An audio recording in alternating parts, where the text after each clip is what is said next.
put 3 pieces of clay here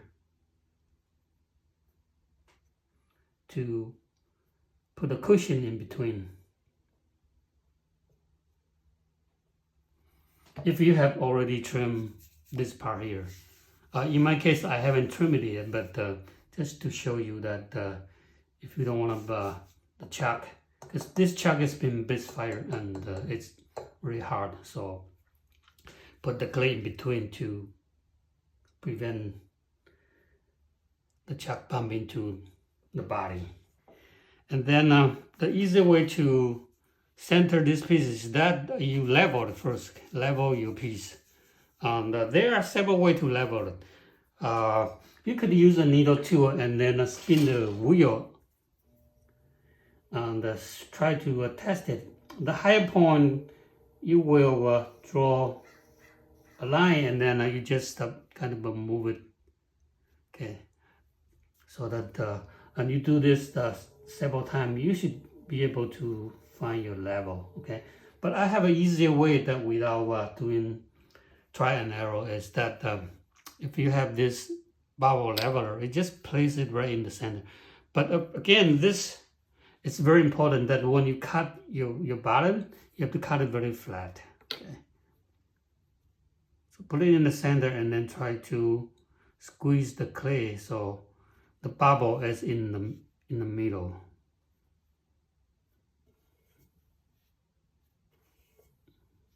Right, so that's pretty good. And the whole piece is leveled, and now you can center it. Because put it on the chuck, I haven't centered yet, but now you can just tap on your chuck or move your chuck to center your piece. Right, so that's how I usually center something like that with the thin neck bottle. Put it upside down on the chuck and then level it first, and then tap the chuck to center. And once you find your center, it's easy to just by using clay to hold it. You can hold the chuck a little bit. The chuck, I throw the chuck a little bit thicker, so it's kind of heavy, so it's not going flying away. And also, the chuck has been bisque, so I soak the chuck in the water for like 15-20 minutes, depending on how thick the chuck is, until you don't see the bubble coming out. Because once you soak it in the water, you can see that the chuck is absorbing a lot of water, and you can see the bubble coming.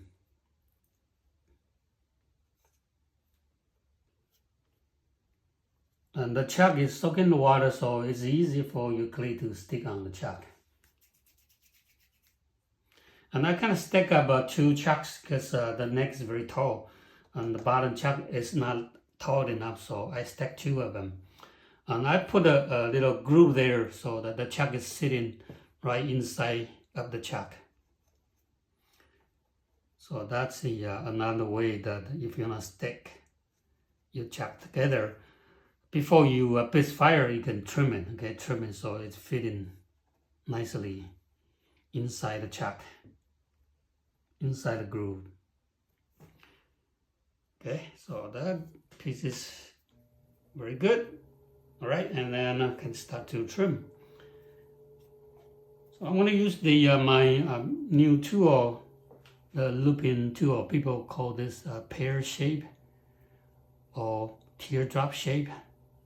The new trimming tool to do most of the outer part trimming, for larger area trimming.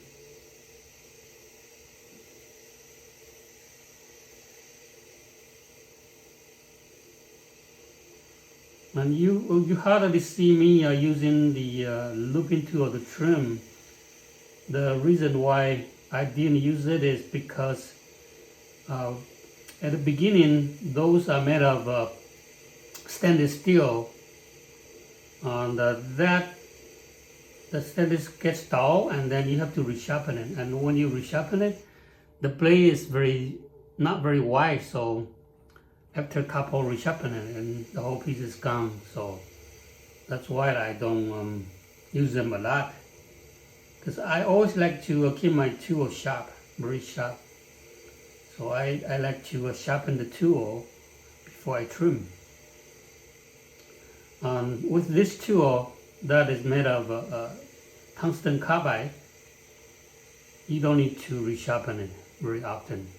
Maybe you could do it 6 months, 1 year, depending on how heavy you use it. And the carbide stay sharp for quite a long time.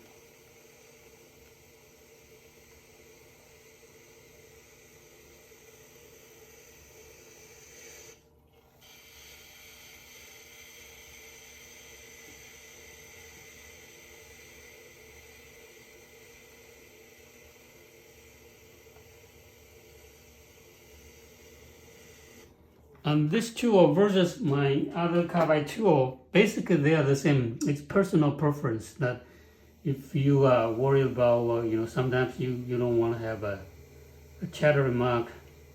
This is easy to get the chattering mark. It depending on how you hold the tool. I don't get the chattering mark. So, but some people do see that they have a chattering mark. So they prefer using the looping tool instead of the L-shaped tool. But both are made of tungsten carbide, so they stay very sharp for a long time. Okay.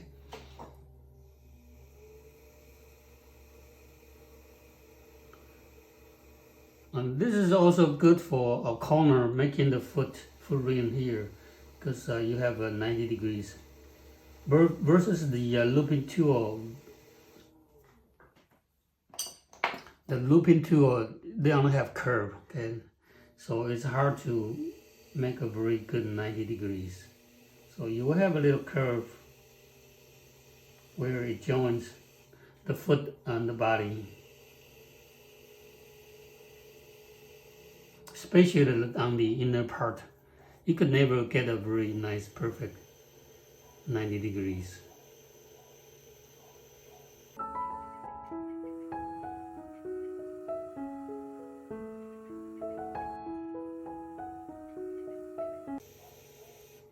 So this is the carbide looping tool. You can use it for most of the outer part trimming.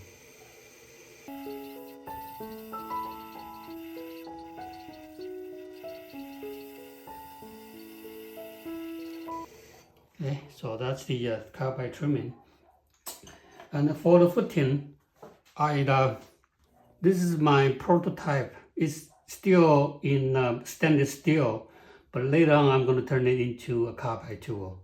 So it's the same design as this one. It's just the handle is smaller so that you could hold it for more detailed trimming. And it's a similar shape, except for this part here is smaller. And it's an oval shape instead of a circular shape.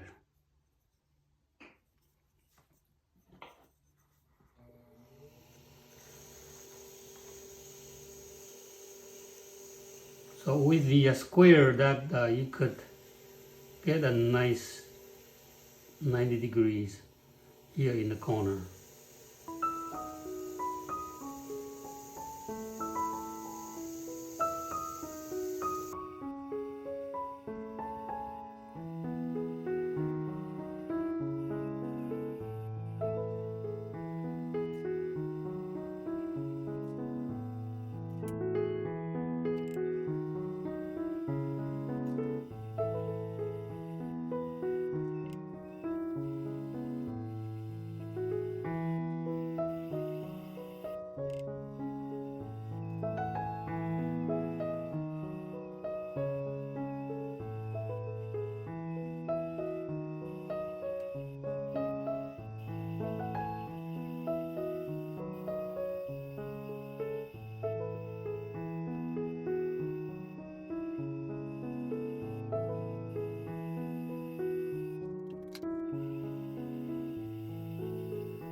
So that's the full ring trimming. And if you wanted to, you can turn it upside down and then trim a little bit here so that the curve follow through, connecting a bit better. The camera can see that the clay is kind of like this. It's not like tape. So meaning the clay is kind of dry. And for dry clay, use the carbide tool. It's much easier. So I turn it upside down and just trim a little bit here so that the whole curve follow through.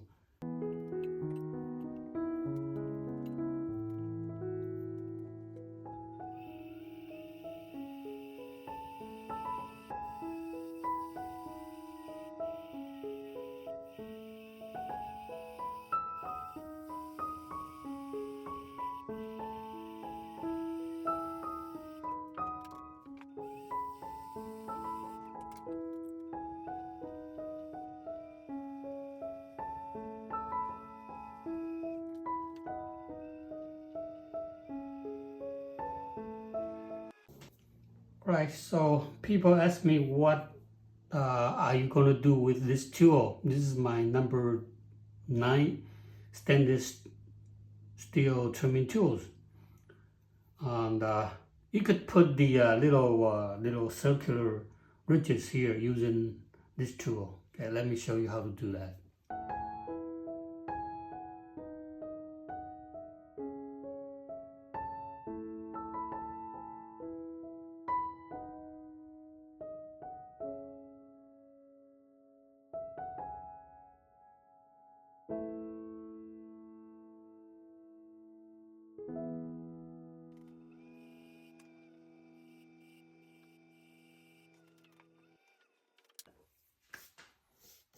Okay, so put a little bit of ridges here for surface decoration, surface texture. I can put it upside down and then maybe do a little bit chattering, so the whole piece it's a lot of texture instead of a plain surface. Or you do a sgraffito, carving little lines there too. So a lot of choices for putting the surface decoration. Right, so I hope this demonstration helped. Right, hope this demonstration helped, and see you next time.